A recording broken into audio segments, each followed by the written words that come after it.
What's up, you guys? Mari back with another video, and if you haven't already, hit that like and subscribe button and sound off down below what you would like me to do. And like I always say, don't be scared to fall, because you may fall into a better situation. I like to feel like I'm a part of that better situation. You're already here, so you might as well subscribe.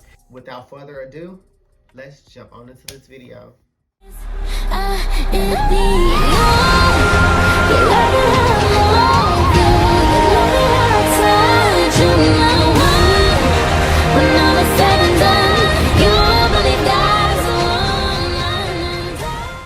Before we get into the video, I just want to go ahead and say that this video is going to briefly discuss female homophobia, how society kind of makes people who are nicer or people who are unbothered and people who have control of the choices that they make, how they're put into this box that they're weaker because they can't defend themselves.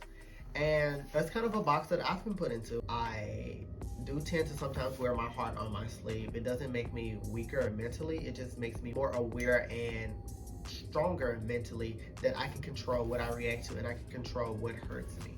I lost my mother, I went through depression, I was suicidal, so I'm more intact with those things because I know that it hurts deeper to me.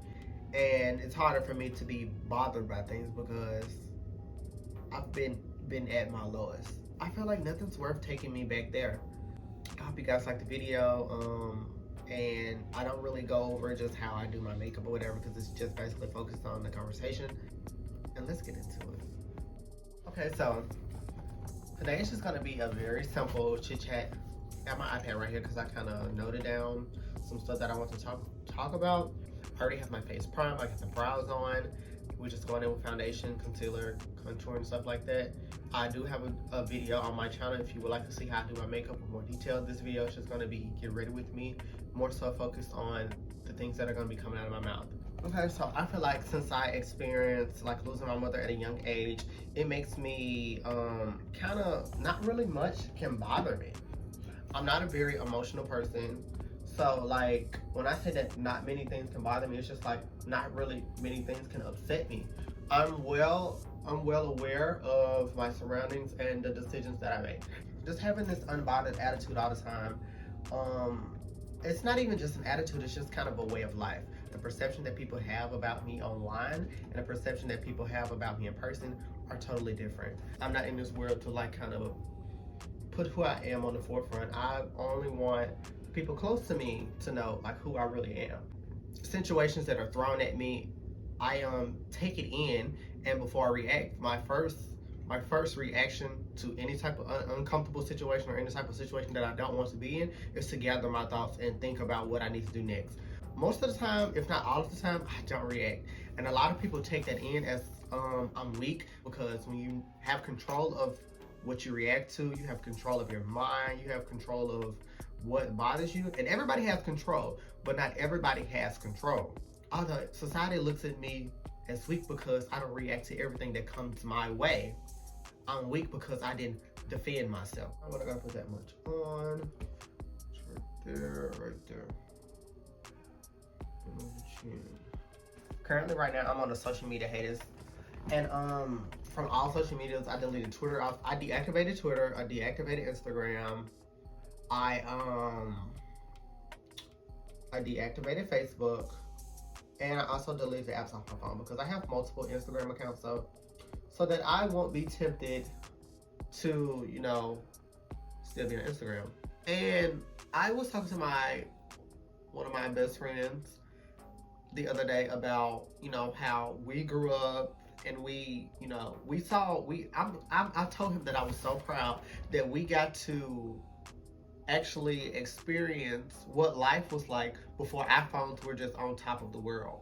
And this is gonna be crazy, but we used to have phones like a Roku remote, something like this, and we would have to tap through like Facebook. Facebook was still popping. Facebook was, well, it's not really popping now, at least not for well, it is for the younger generation, but like me, since I'm 22, our generation, we've kind of moved over to Twitter.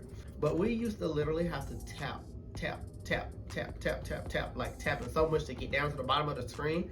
And I know it sounds so weird because we do it so easily now because it's touchscreen, but we literally have to tap. And when you click on something, you will click the OK button. It would take about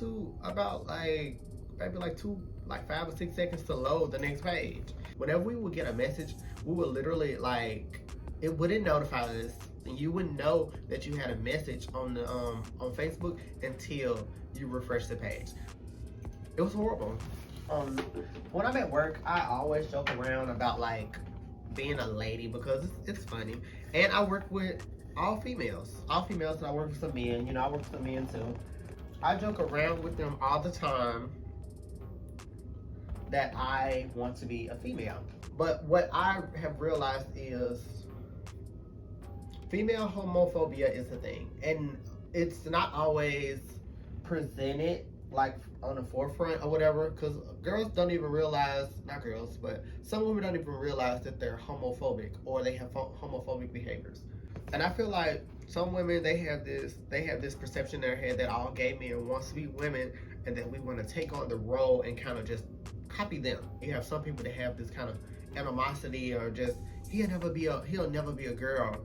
But the thing is, myself, I don't want to be a girl. I would never want to be a girl. I would love to experience it, I can't lie, because I've been in this body all my life. Of course I want to experience that, but would I want to go there permanently? No. And that's because of my own recent things like period and pregnancy. Those are the pains that I don't want to go through. So I will forever uplift women because those are some excruciating pains that women are so strong to be going through that. And I will forever hold women at a higher standard than men because it's so much different. They deal with so much, and that's just another thing. A straight woman, they look at us as like we want to be them, and we're taking their qualities and putting them into ourselves. So I don't know if it's envious or jealousy or they feel like, I don't know, because I can't speak on it, but this is just what I feel. A good portion of women think that gays want to be women. All of us want to be women. They think that since we act a certain way that we want to be women. It's just no, it's like we're more in touch with our feminine side and we like men. We take on a few of the female characteristics does not mean that we want to be females. I feel like it's a whole different story for how females feel about trannies, and especially the trannies that take on an identity and do it well, because you got some trannies out here doing it better. And this might not always be the case. This is just me speaking out from experience. Because in my mind, once I kind of fell out with my best friend that was a female, I just had it in my head that it wasn't a good idea for gay people to have, straight women as their best friend. And a lot of people do nowadays. I mean, that's fine, but I just had it in my head, and the way I feel about it now is like I'm open to it, but in different circumstances. It was so hard to incorporate my best friend into my gay lifestyle. So, and I said this before, that when my birthday came around and I wanted to celebrate, I would like to go to the gay clubs, and I just didn't think that was something that she wanted to do. So, but I can see that it's more easier to incorporate a straight woman into your lifestyle when you're older, because most of the older gays, they don't even attend the gay clubs anymore. They go to the straight places. I feel like that older gays and older straights that are more secure in their sexuality can be together. So I feel like a friendship with a female at a younger age is going to be hard to incorporate her into my gay lifestyle because I'm young. I'm going to these gay clubs that have no straight men, so she's just going for me. But I feel like it's different when you're older, because we're older, we can go to a straight club where sometimes you have secure men who don't feel like the pressure when there's a gay male in the room, because older guys are secure. Most of the time they are secure in their sexuality, so they're not really bothered by a gay person. And I've realized that at work, because I work with younger and older. The youngers that are around my age and a little bit younger, they don't speak to me because they feel like that gays are contagious, or they don't want to be associated with me because of fear of what somebody else will say. But you have the older men that are like in their 30s, 40s that work up there with me. They speak to me with confidence because they're secure in their sexuality, and they don't care about what people think because they have a wife at home, and they can speak with me. They can have a conversation with me no matter how feminine I am. So that's why, and I really have to think about this because I look at the older gays now and I was like, how the hell do they go to those straight clubs and not feel that pressure? When you're securing your sexuality, nothing bothers you. So the atmosphere is much different. It's a weird conversation, and it's a really touchy topic. And female homophobia is real, and it's something that can be really toxic, especially when it comes to friendships, because we grow up and a lot of people come out of the closet. A lot of guys come out of the closet at a young age, and they don't have anybody to lean to, especially if there's nobody else gay on the scene. So we'll lean more towards female. And then there comes a time where we're feeling like we're attacked, and then you have some of those females that don't defend you. And it may be for whatever reason, like a boyfriend or whatever, and you find yourself having to. She finds herself having to pick between her gay friend and her boyfriend, and you find yourself feeling like she's letting her boyfriend get in between you guys, and she's letting her boyfriend disrespect you or whoever else. In situations like that, I feel like it's very common for females to kind of like not defend their gay friends when a boyfriend or another man comes in the picture. And I feel like it's very important to defend gay people because I know gay people, they stand 10 behind women. I just feel like that's just what it's given, and I feel like that's what it's always given, like, because we're real sensitive about our females, and because we know that females are superior. Let me continue on with this makeup. It actually looks really good. I put the primer on my face. I've been drinking water all this week, so my face is literally like, I don't have any like big bumps, and I'm literally so amazed because all I've been drinking is cranberry juice and water. And I drink a little tea every now and then, but not as much as I usually do. And I'm so happy about that because my skin is clearing up. Like, it really is. I choose my battles wisely, like very wisely. I know what deserves my attention and what doesn't, because in the end, when it's all said and done, did it benefit me? Did it benefit me any? Or did it cost me more stress? If it's not benefiting you none, and if you can look past it and it's not really that deep, let it go. Like, stop letting any and everything have control of your emotions and your mentality in your life. Overall, like, please preserve your peace at all costs, because being stressed in this life is like crazy, because there's already so much going on. There's already so much stress put upon us. Let me get some more gum. I love gum so much. This gum has no flavor, but it's so good. I'm sorry.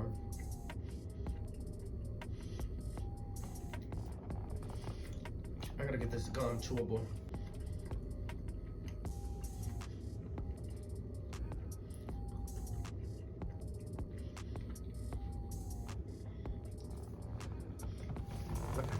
I don't want to have that in my mouth anymore.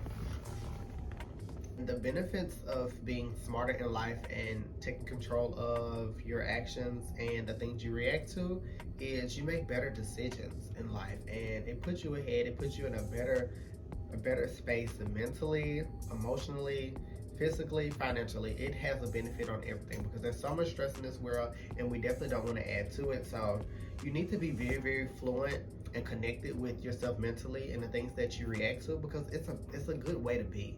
You can always learn something. I feel like everybody at a young age, older age, you should always be open to growth. I feel like with everything that I've been through, I have my own place, and I've had it. I got it at 21. Yeah, I got my own place at 21. I lost my mother when I was 15. I've been on my own since I was 15, not on my own. I stayed with family members, kind of bouncing around, but they kept me established. But I felt like even when I was in those kind of settings, I kind of had to feed myself or keep myself fed or something like that in those type of environments, or either I was paying them to stay or whatever. Still grateful for the help or whatever. It helped me. It put me to where I am now. it makes your life so much better. Like to be in control, to not let everything just bother you. Like it's the best feeling in the world. Guys, this week has been a really shit show. I'm finding myself mentally taking a break off of the social medias, to get everything together or whatnot, and just basically working to be a better me. I don't like this mascara. Doing things that make me happy, keeping people that make me happy in my circle. It's the best thing to do. Like, it's 2020. If you have to look over your shoulders at anybody in your circle, if you can't trust anybody in your circle, let it go. It's okay to keep that friendship or whatever, but stop giving it so much of your time, because when you know what to expect out of people, you can't get hurt. And I'm just going to be just very transparent with you with this, because I really can't beat around the bush with a situation like this. But I had a gay father, and I just felt like the label that I had given him wasn't being upheld. And I realized to a certain extent that I'm going to probably always have this issue with gay fathers, because I don't have a relationship with my father, and I feel like to a certain extent when I get gay fathers, I look for that role to be fulfilled. And when I have a gay father, whatever, they have their own lifestyle, and I be wanting to have a good relationship with them, and maybe they just don't have time because they're working every day or whatever. So, and I think that's where I wasn't really just satisfied. And the reason that I say this because I left my last gay father alone, because I just felt like we didn't have a good relationship. And I got another one, and I feel like we have a good relationship. We talk more than the last one, but it's not what I want it to be. And I feel like the reason that it's not what I want it to be is because mentally I'm holding them to the same standards of my real father, because I never had a good relationship with him. And I feel like I should stop doing that, because I'm grown, and it's just not the right thing to do, or whatever. Or maybe I just didn't speak up on it. I know I didn't speak up on it. I want you to have something because you want it. I know what I can give, but I want to see what you want and what you can give. Closed mouth doesn't get fed. And, after so long, you do kind of get comfortable with the relationship that you have, and you forget the relationship that you wanted. And that's what happened with the first one. And so now what I'm doing different with my second gay father is kind of, I'm trying to keep him close and just basically tell him, I really would like for us to be like this, but I don't think that is something that I should push onto him, because he does have his own life. He can't be, he can't be my father. I don't want to put that much pressure onto him to be, to uphold that, because he's going on 30. He's not that old, and it's not his responsibility. He didn't birth me, even though that's not what I'm looking for. Like, financially, that's not what I'm looking for, but emotionally, mentally, physically, that's what I would like to have. I want us to be more connected and kind of like inseparable. I haven't done that with him, not yet. I'm gonna finish up some specs. I'm gonna come back to finish off the video. Hold on. And we're back, you guys. But let me scroll through my music so I can see what I'm listening to currently, to kind of put you guys onto something recently added. We're gonna say Both of Us by FYN Lucci and Leighton Green. I really like this song. I actually got it from when I was at work and I was getting ready to go home, and a woman was playing it next to me. She was parked next to my car, and I literally took out my phone and I asked her, what am I listening to? And I kind of held it there, and I played it the whole way home. Completely love the song. I don't really know what everybody's music taste is. For mine, to get an idea, I love a lot of Billie Eilish. I love Sabrina Claudio. This type of music with the rapping and the singing and Lucci, I really don't listen to him like that, but I liked this song.